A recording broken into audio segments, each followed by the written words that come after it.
Hola, soy Nori, educadora sexual de la Fundación Mi Cuerpo Mincop, la cual ofrece educación sexual integral a adolescentes en Colombia y México.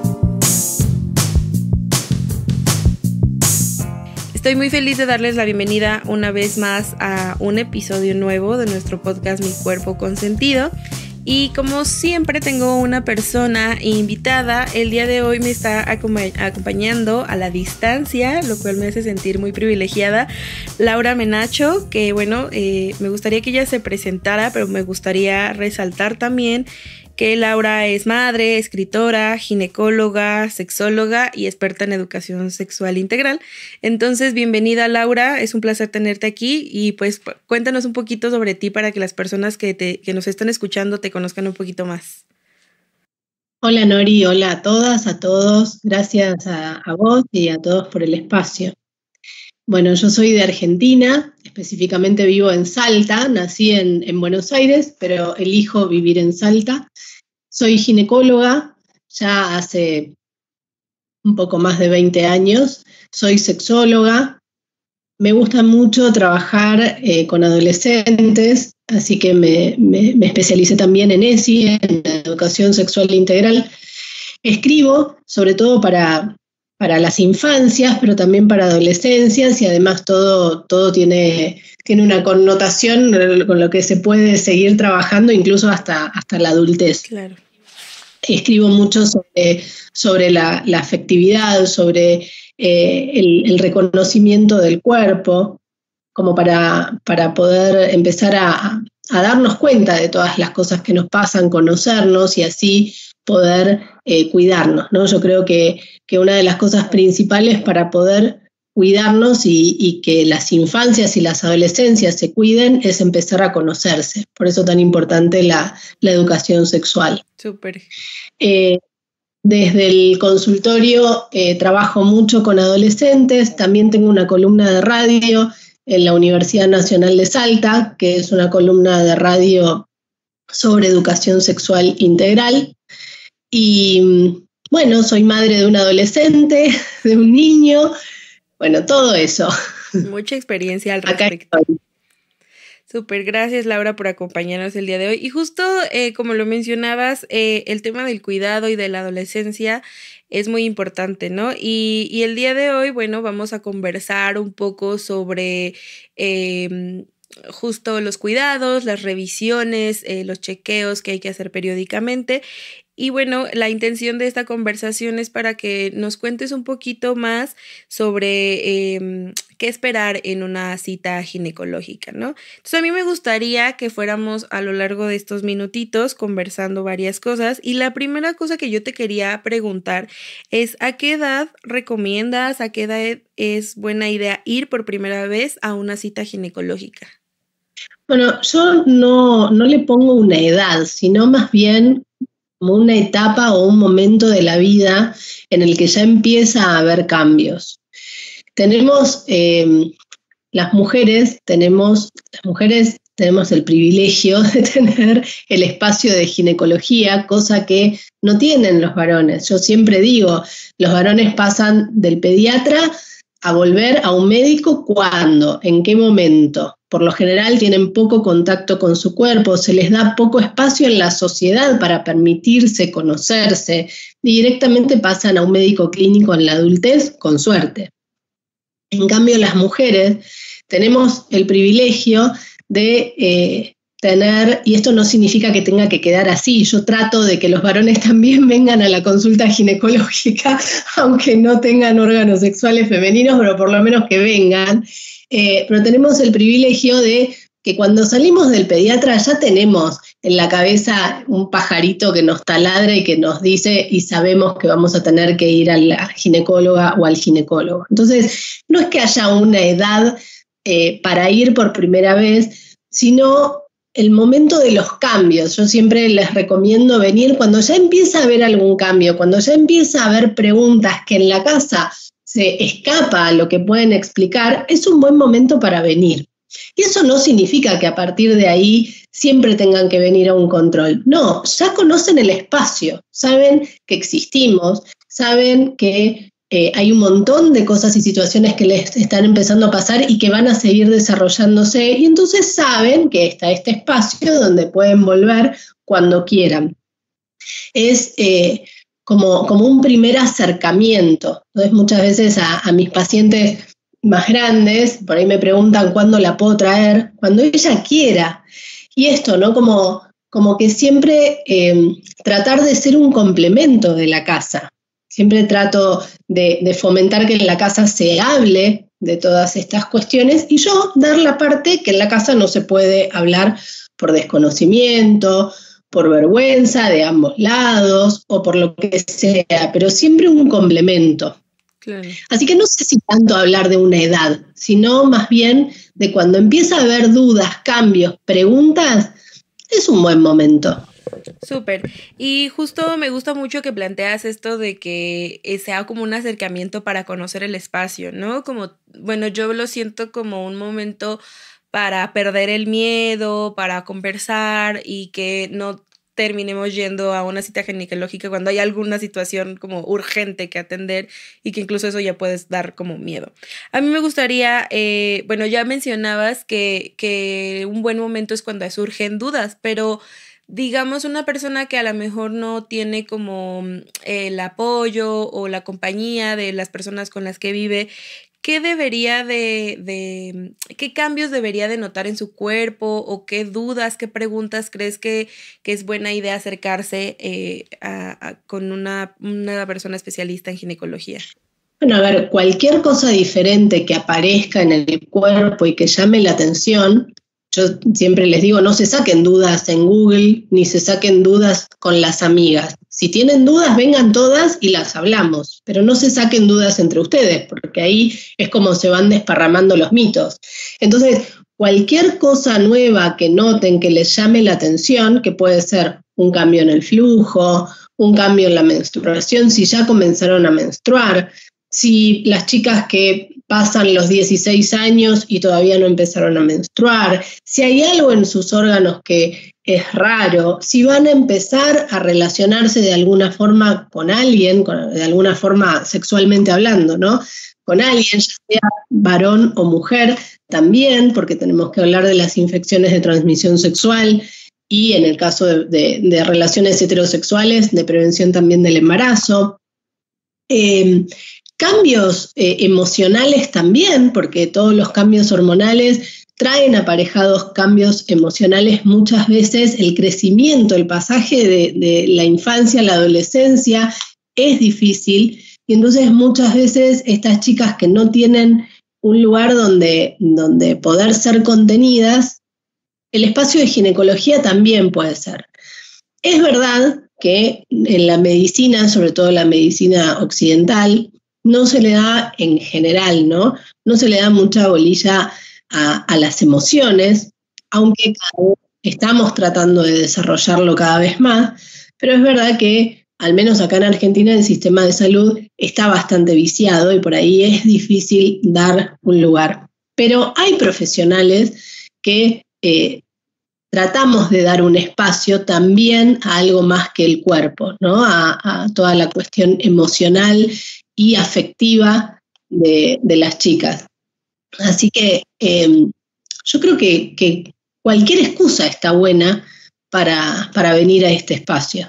Claro, justo, bueno, ya nos cuentas un poco del contexto del sistema de salud en Argentina, pues en México, donde vivo yo, y en Colombia, donde también trabajamos y también tuve la oportunidad de vivir, pues desgraciadamente también es así el sistema de salud pública, ¿no? Mucho es atenderte rápido, es muy complicado conseguir citas. Sin embargo, creo que cada vez hay personas más, aún así en el sistema de salud público, que se toman el tiempo y que ven en las personas pacientes como justo seres humanos con problemáticas, con emociones, etcétera, ¿no? Pero bueno, me parece muy lindo que menciones esto de las emociones y yo quisiera preguntarte también ¿cómo es, digamos, si alguien nos está escuchando que nunca ha ido a una cita a una revisión ginecológica, ¿cómo es una cita? O sea, llegas, ¿qué debe suceder en una primera cita, por ejemplo? Mira, por lo general y sobre todo en la adolescencia o en la pubertad, Lo que no está recomendado, salvo que haya la sospecha de algo que haya sucedido, como por ejemplo un evento de abuso, salvo que aparezca eso, no tenemos que revisarlas. Y siempre les digo, porque por lo general las mujeres que me preguntan para traer a sus hijas, me dicen, lo que pasa es que no quieren que las revisen. No, pero yo no las voy a revisar, porque realmente no hace falta. La idea es que haya un acercamiento, conocernos, ver en qué situación de conocimiento y de desarrollo está, ver cómo está su cuerpo, que se saque dudas. No, en la primera consulta e incluso tampoco en la segunda. O sea, salvo que pase algo, tenemos que revisar. Si no, no es necesario revisar el cuerpo. No es como en el pediatra, que el pediatra tiene que hacer un seguimiento del crecimiento y revisar, ¿no? Claro. No hace falta revisar. Tampoco es como en edades un poco más avanzadas, donde sí o sí tenga que haber, qué sé yo, el examen mamario, o si hay algo, por ejemplo, algún flujo anormal, hacer un tacto vaginal. Eso no es necesario en las consultas, en las primeras consultas adolescentes.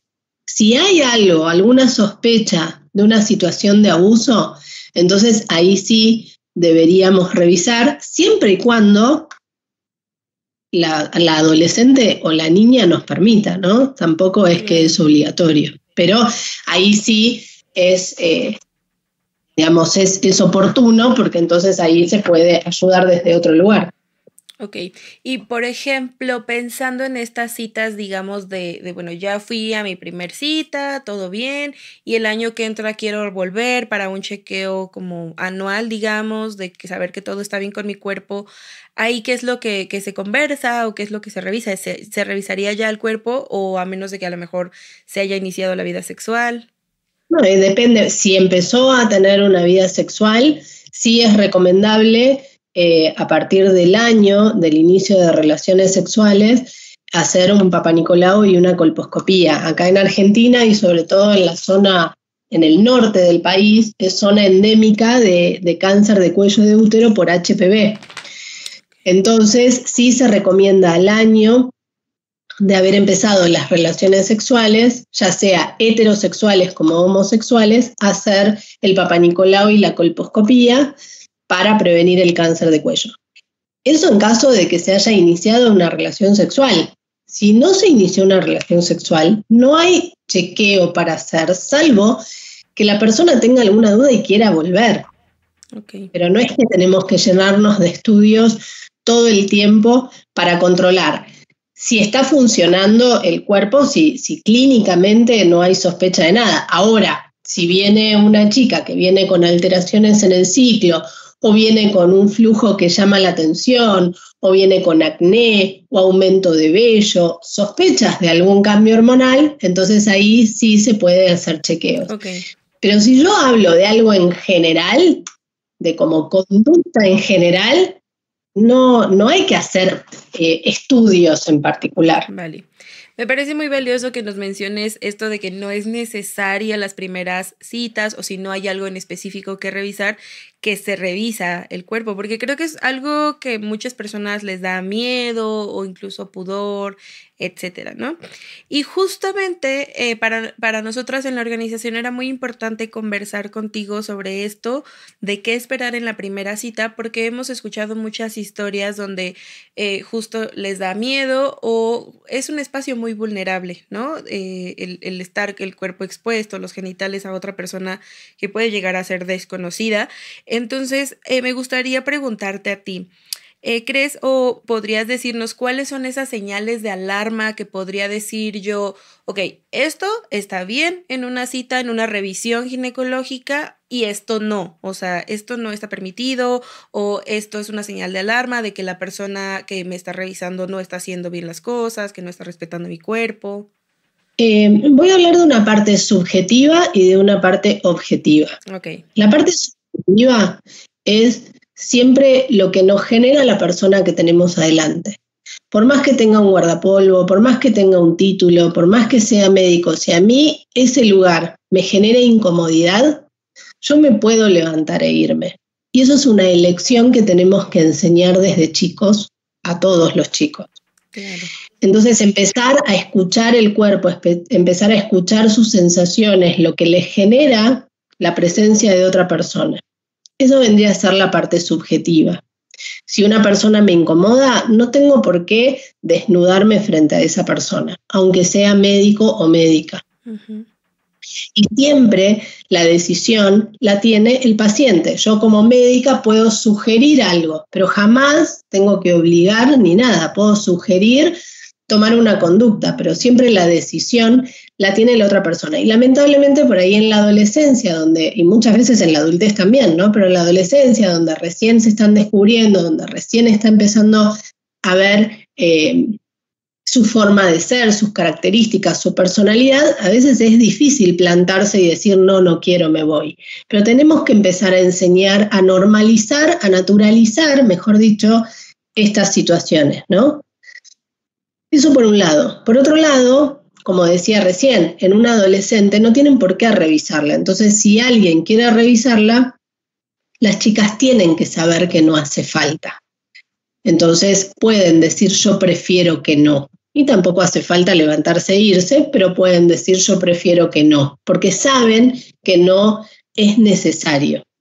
Salvo que pase algo. Entonces, si hay un flujo que es raro, si la paciente consulta porque tiene una lesión vulvar, porque tiene dolor en la vulva, en la vagina, y es necesario revisar, y entonces va a acceder a revisarse, las cosas que hay que tener en cuenta es, primero y principal, el clítoris no se toca. Entonces, ni rozar. Entonces, si llega a notar que accidentalmente lo rozan una vez, 2 veces, ya es suficiente. Claro. Hay maniobras que también lo mismo, pueden llamar la atención. Y hay múltiples maniobras. Tampoco es que tengo que decirte, no, si hace esto y esto está mal. No, porque en realidad hay muchas formas en las que del otro lado pueden llegar a hacer algo que no corresponde. Entonces, vuelvo a lo mismo. Cualquier situación que genere incomodidad, yo me puedo levantar y decir no, basta. El hecho que la otra persona sea un profesional no hace que esté más arriba que yo y que yo no pueda plantarme y decir, este es mi cuerpo, no quiero más. Exactamente. Y estas son cosas que se van identificando y las vamos aprendiendo.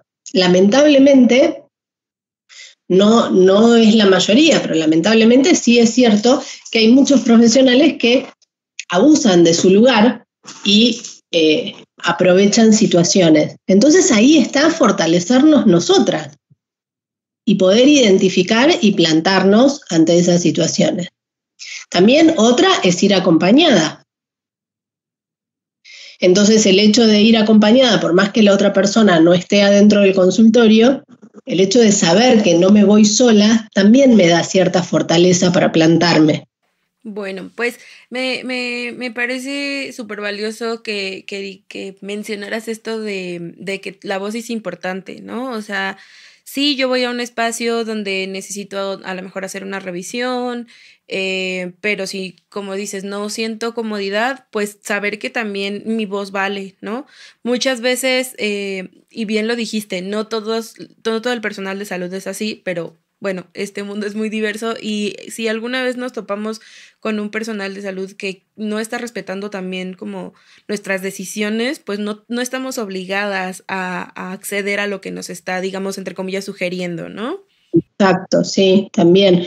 Bueno, otra cosa importante es que no nos tienen que sacar la ropa, o los profesionales no les tenemos que sacar la ropa. Okay. No, ellas se tienen que sacar. ¿No? Digo, porque a veces está que les corren el vestido o les abren la ropa. No, eso es algo que nosotras tenemos que hacer.